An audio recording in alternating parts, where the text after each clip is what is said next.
Epoch में देखिए हमेशा येलो समंदर आपको नजर आता है, इतना फैंस आते हैं देखने के लिए, लेकिन आज तो सीएसके ने कमाल कर दिया, धमाल कर दिया, क्योंकि केकेआर की जो मजबूत बैटिंग लाइनअप थी उसको तहस नहस कर दिया। और इस टीम ने, केकेआर ने पहले बैटिंग करते हुए सिर्फ 137 बनाए हैं और 138 का टारगेट था और बड़ी आसानी के साथ ये तो एक तरफा मैच हमें देखने को मिला। अपूर जी हाँ बिल्कुल, और मैं तारीफ करूंगा गेंदबाजों की, सीएसके के गेंदबाजों ने जो बॉलिंग की है, जिस तरह से रोका है केकेआर को, तो वहीं से समझ में आ गया था। पहले ही गेंद पे विकेट ले लिया तुषार देशपांडे ने, तो मतलब वहीं से उन्होंने पूरी ग्रिप बना के रखी मैच में अपनी, और कहीं से भी मौका नहीं दिया केकेआर को बाहर निकलने का अपनी ग्रिप में से। मतलब एक के बाद एक लगातार विकेट गिरते गए और पूरी टीम जो है 137 पे रुक गई, 9 विकेट गिर गए। तो ये मुझे लगता है कि पूरी तरह से एक तरफा मैच रहा, हावी रही पूरी तरह से सीएसके, और गेंदबाजों को जो क्रेडिट जाएगा पूरी तरह से, मैं कहूंगा कि सीएसके के गेंदबाज थे जिन्होंने मैच को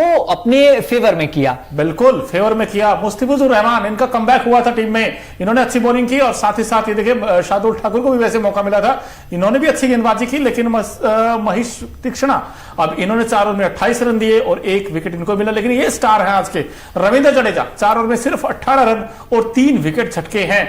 अब बैटिंग की जब बात करते हैं तो वेंकटेश अय्यर सिर्फ 3 रन बना सके।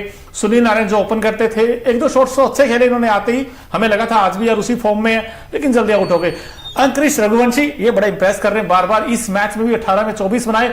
इनका क्या किया जाए? अब ये जो पूर्जी बात कर रहे थे कि पहली ही गेंद पर वो अच्छा कैच पकड़ा जडेजा ने वैसे पॉइंट पर, हाँ, वो तुषार देशपांडे की वो गेंद थी। रिंकू सिंह द फिनिशर, आज रिंकू सिंह का बल्ला शांत रहा।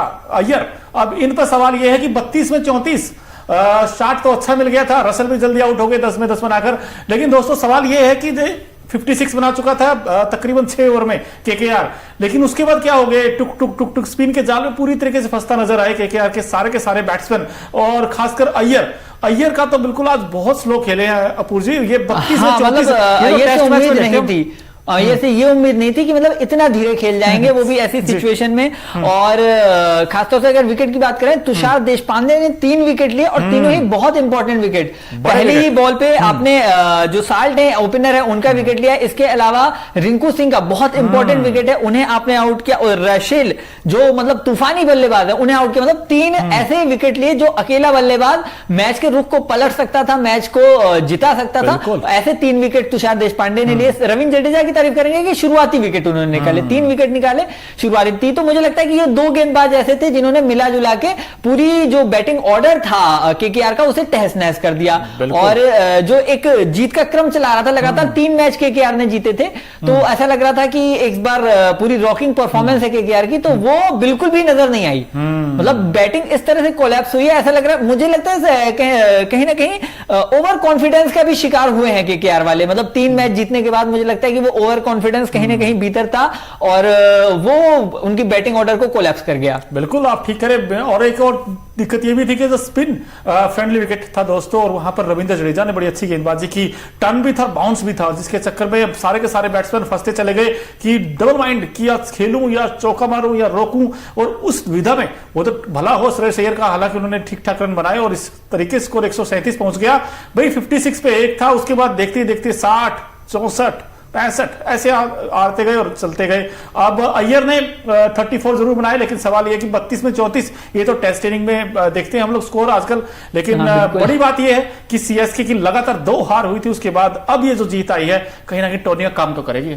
हाँ बिल्कुल, सीएसके के लिए जरूरी था ये मैच जीतना, क्योंकि 2 मैच लगातार हार चुके थे, तो ऐसे में ये मैच बहुत मतलब इंपॉर्टेंट था उनके लिए जीतना। अच्छा, जहां तक बात है कि जो पिच थी धीमी थी, स्पिनर्स को मदद मिल रही थी, लेकिन देखिए बाद में बैटिंग करने के बावजूद सीएसके ने बहुत अच्छी बैटिंग की है।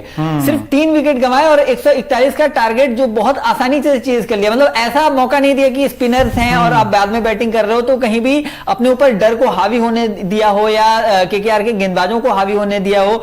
आप देखिए जो स्पिनर थे केकेआर के, वो ऐसा कोई इंपैक्ट नहीं डाल पाए कि अच्छा स्लो पिच है और इस वजह से अगर बल्लेबाज हमारे आउट हुए हैं तो हम उनके बल्लेबाजों को भी कहीं ना कहीं परेशान करें, तो वो परेशानी बिल्कुल भी दिखी नहीं मुझे कहीं भी।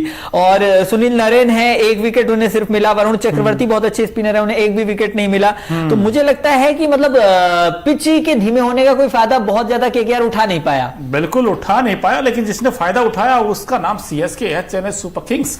और चेपॉक में मतलब आज धमाल मचा दिया इस टीम में। ये मान गए कि घर के शेर हैं सीएसके की टीम, इनसे कोई नहीं बाजी मार सकता। आप देखिए, हमने ये मुकाबला देखा, जल्दी से आपको हम बता देते कि क्या क्या हुआ इस मैच में। सीएसके ने आज पहले टॉस जीता, उसके बाद फील्डिंग करने का फैसला किया और केकेआर ने बैटिंग की। आप फील्ड शॉट जल्दी आउट हो गए आते ही समय। उसके बाद नरेन कुछ देर तक तो रुके, उसके बाद वो भी जल्दी आउट हो गए। एक एक करके अंकुरिश रघुवंशी ने 24 जरूर बनाए 18 गेंदों पर, लेकिन उसके बाद अब यहां असली कहानी स्टार्ट होती है। एक के बाद एक बैट्समैन स्पिन के जाल में फंसते चले गए। रविंद्र जडेजा ने शिकंजा कस लिया और उसने वेंकटेश अय्यर ने सिर्फ 3 बनाए, रमनदीप ने 13 बनाए, रिंकू सिंह 14 गेंदों पर 9 रन बनाए। ये बहुत रेयर देखते हैं हम रिंकू सिंह को कि 14 बॉल खेलकर सिर्फ 9 रन बनाए। रसल सिर्फ 10 बना सके। कुल मिलाकर स्कोर 137 बना पाई केकेआर पहले बैटिंग करते हुए, लेकिन जब बैटिंग आई सीएसके की तो बड़ी शानदार शुरुआत दी। वहां पर रचित रविंद्र ने 15 बनाए, ऋतुराज गायकवाड़ एक बार फिर से हीरो रहे, 67 बनाए, नॉट आउट रहे 58 गेंदों पर और जीत का चौका लगाया उन्होंने। वैसे मजा आ गया उनकी बैटिंग देखकर। और शिवम दुबे ने बड़ा इंपैक्ट इनिंग खेली, 28 बनाए 18 गेंदों पर। लेकिन जो रविंद्र जडेजा ने पॉइंट पर कैच पकड़ा था अपूर्व जी, बड़ा शानदार कैच था। हाँ, मतलब बिल्कुल तारीफ करनी होगी। मतलब ऐसी जगह पे जब क्रिकेट में कहा जाता है ना कैच विंस द मैच, तो वो इसी तरह के कैचेस के लिए कहा जाता है। और इसमें मैं कहूंगा कि बॉलर से ज्यादा फील्डर का योगदान होता है 1 विकेट को लेने के लिए। बिल्कुल। और हमारे देखिए स्टैटिक्स अखिल गुप्ता जी बैठे, उन्होंने बताया कि भाई आईपीएल में रविंद्र जडेजा के 100 कैच पूरे हो गए। अब बताइए, वो कैच बड़ा कमाल का था, 100 कैच उनके पूरे हो गए। अगर आप देखें मोस्ट कैचेस जाने भी जाते, मतलब जो बेहतरीन फील्डर्स हैं भारत के, तो उसमें रविंद्र जडेजा का नाम बहुत आगे आता है। और वो आईपीएल में भी उन्होंने दिखाया है, 100 कैच आज पूरे कर लिया, तो उनके लिए एक मैं कहूंगा कि क्लैप्स तो बनता ही है। बिल्कुल। अगर आप देखें most catches by fielder in IPL overall अगर हम बात करें तो 110 कैच विराट कोहली के, 109 सुरेश रैना के हैं, 103 कैरन पोलार्ड के हैं और 100 रोहित के और 100 ही रविंद्र जडेजा के। यानी कि दोनों इंडियन खिलाड़ी छाए हुए, रोहित और रविंद्र जडेजा हो। भाई हम जानते हैं इंडियन टीम में रविंद्र जडेजा और विराट कोहली 2 ऐसे एक्टिव फील्डर है ना, वो डबल नहीं आने देंगे बाउंड्री लाइन से। हाँ, लेकिन अगर कल की मैच की बात करें तो विराट कोहली से कैच जरूर छूटा था, तो हाँ नहीं, वो हर फील्डर के साथ, हर खिलाड़ी के साथ हो सकता है। लेकिन जैसे हम जब बात करते हैं कि भारत के बेहतरीन फील्डर, तो मुंह में सबसे पहले जुबान पे नाम आता है विराट कोहली और रविंद्र जडेजा। और कल और आज की तुलना करें तो कल विराट कोहली से एक कैच छूटा जो कि चर्चा का विषय रहा, आज रविंद्र जडेजा ने एक कैच किया है, वो चर्चा का विषय है। लेकिन अपूर्व जी, हमने मैच देखा, इस मैच के बाद रविंद्र जडेजा ने कहा कि I think 138 is easily chasable on this wicket, यानी कि 138 तो आसानी के साथ चीज हो जाएगा इस विकेट के ऊपर। और इसके अलावा जो अय्यर हैं, जो कैप्टन केकेआर को, उन्होंने कहा कि पावर प्ले के बाद हमने लगातार विकेट्स गंवाए और यही सबसे बड़ा रीजन रहा था इस केकेआर की हार का।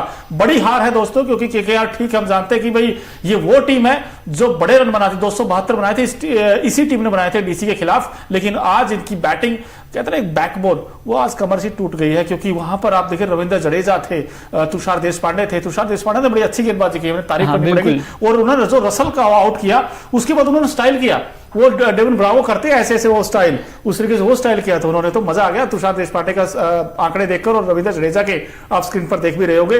आज आपको ज्यादा इंप्रेस अपूर्व जी किसने किया, रविंद्र जडेजा ने या तुषार देशपांडे ने? मुझे लगता है तुषार देशपांडे ज्यादा इंप्रेसिव रहे, क्योंकि उन्होंने 3 ऐसे बल्लेबाजों को आउट किया जो तीनों ही बल्लेबाज अकेले मैच को पलटने का मादा रखते हैं, क्षमता रखते हैं। तो मुझे लगता है कि वो तीनों विकेट बहुत ही इंपॉर्टेंट थे और तीनों ही बल्लेबाजों को बहुत सस्ते में निपटा दिया उन्होंने। बिल्कुल सस्ते में निपटा दिया। और देखिए, और वो भी एक चीज और है कि रविंद्र जडेजा की तुलना में उनका अनुभव भी बहुत कम है, तो ऐसे में उनका 3 विकेट लेना मायने रखता है। बिल्कुल। और ऐसे 3 अनुभवी बल्लेबाजों का विकेट लिया उन्होंने, मतलब आंद्रे रसेल जैसे अनुभवी बल्लेबाज का विकेट लिया। तो मुझे लगता है कि तुषार देशपांडे के लिए, भविष्य के लिए उनके ये बहुत मतलब सुखद होगा, उन्हें आगे और बड़े मौके मिल सकते हैं और उनका कॉन्फिडेंस भी बूस्टअप हुआ होगा। बिल्कुल बिल्कुल। तो देखिए, हमने बहुत कुछ देखा आज मैच में, और एक खिलाड़ी और भी हैं तुषार देशपांडे की हमने तारीफ की अपूर्व जी ने, लेकिन एक खिलाड़ी और भी है जो आज के मैच में दिल जीता सबका और छाए रहे थे आज के मैच में। तो हमारा खास सेगमेंट है Okinawa effective player of the match कौन है, उस पर एक नजर डालते हैं। जैसे ओकिनावा की जो स्कूटी है कोस्ट इफेक्टिव तो है ही है, माइलेज अच्छा देती है और जब आप सफर करते हैं तो बड़ा आनंद आता है सड़क पर। अपूर्व जी, हम कई बार देखते हैं कि हमारे यहाँ अखिल जी होते हैं येलो कलर की लेके आते हैं, तो नजर डालते हैं Okinawa effective player of the match कौन है आज के। ये देखिए, इस खिलाड़ी ने 137 रन पर रोका है, तो उसमें सबसे वाइटल रोल किस खिलाड़ी का है? रविंद्र जडेजा का। 4 ओवर 18 रन 3 विकेट झटके हैं। इकॉनमी तो हमेशा शानदार रहती है। ये खिलाड़ी आज छाया है अपूर्व जी। हाँ बिल्कुल, 3 महत्वपूर्ण विकेट रविंद्र जडेजा ने भी लिए और इकोनॉमी रेट आप देखिए तो उन्हें 18 रन दिए हैं 4 ओवर में। ऐसा बहुत कम देखने को मिलता है T20 मुकाबलों में। तो मुझे लगता है कि रविंद्र जडेजा बिल्कुल सही जगह पे हैं, इस सही प्लेयर चूज किया गया है। बिल्कुल सही जगह पे है और बड़ा आउटस्टैंडिंग परफॉर्मेंस दिया उन्होंने। और कैच भी उनका मतलब 3 विकेट के साथ वो कैच भी मुझे लगता है कि तुषार देशपांडे के साथ साथ रविंद्र जडेजा को भी वो क्रेडिट जाएगा आधा। तो कह सकते हैं कि अगर देसी भाषा में कहूं तो 3 की बजाय 3.5 विकेट बोल सकते हैं हम उसको। 3.5 विकेट बोल सकते हैं, लेकिन भाई फिगर बड़े जबरदस्त थे। और अगर देखा जाए तो रविंद्र जडेजा ने किस को आउट किया? सुनील नारायण को आउट किया उन्होंने, और इसके अलावा अंकित रघुवंशी को आउट किया उन्होंने, और वेंकटेश अय्यर। 3 बड़े इंपॉर्टेंट विकेट निकाले थे और जिसकी वजह से इसमें 2 बल्लेबाज तो वो हैं जो पिछले केकेआर के पिछले मैच में हीरो रहे थे। सुनील नारायण और अंकित रघुवंशी पिछले मैच में हीरो थे और दोनों हीरोज को उन्होंने सस्ते में निपटाया। अगर ये जम जाते तो ये स्कोर बहुत बड़ा हो सकता था। और ये क्या पता कि भाई रसेल तो बड़े बड़े छक्के मारते हैं, रिंकू सिंह बड़े बड़े छक्के मारते हैं, लेकिन आज जो कहे भाई तारीफ बनती है सीएसके के गेंदबाजों की। जिस तरीके से उन्होंने गेंदबाजी की और हर एक गेंदबाज ने अच्छा परफॉर्मेंस किया और फील्डिंग बड़े कमाल की देखी। हमने डेरेन मिचेल का वो शानदार कैच देखा था। और कुल मिलाकर इस टीम ने आज एज ए यूनिटी के साथ खेल दिखाया है और यही उम्मीद करते हैं कि भाई 5 बार की चैंपियन है सीएसके की टीम। ऐसे हल्के में थोड़ी लोगे आप यार। आज देखिए केकेआर को हराया इन्होंने। भाई हमने आज बहुत सारी चीजें देखी। आज हमने नरेन के 27 जरूर देखे, लेकिन तुषार देशपांडे की अच्छी गेंदबाजी देखी, रविंद्र जडेजा को कैच देखा, जडेजा की बॉलिंग भी देखी और भी बहुत कुछ देखा। तो ओकिनावा का अब स्कूटी जो आती है 7 से 8 कलर्स में आती है अपूर्व जी, और मेरे तो बड़ा फेवरेट है येलो कलर, क्योंकि आज सीएसके जीती है तो भाई येलो कलर ही सबसे फेवरेट है। वैसे आप भी खरीद सकते हैं, बहुत ही कॉस्ट इफेक्टिव है ये स्कूटी। और Okinawa colourful moment of the match क्या क्या है उस पर एक नजर डालते हैं। भाई बड़े खास सेगमेंट है ये। अब इसमें देखिए आप फैंस देखिए सीएसके के जिस तरीके से आए हुए हैं, और कहीं ना कहीं जो सीएसके के फैंस हैं वो बड़े अमेजिंग है। और ये देखिए आप स्टैंड्स में देख रहे हो, स्टैंड्स भर भर के आए हैं और ये एमएस धोनी के पोस्टर रंग में आए हैं। देखिए छोटी सी बच्ची, ये देखो ये फैन फॉलोइंग है एमएस धोनी की। हाँ मतलब इस समय जो फैन फॉलोइंग है एमएस धोनी की और सीएसके की बहुत ही जबरदस्त है उनकी फैन फॉलोइंग।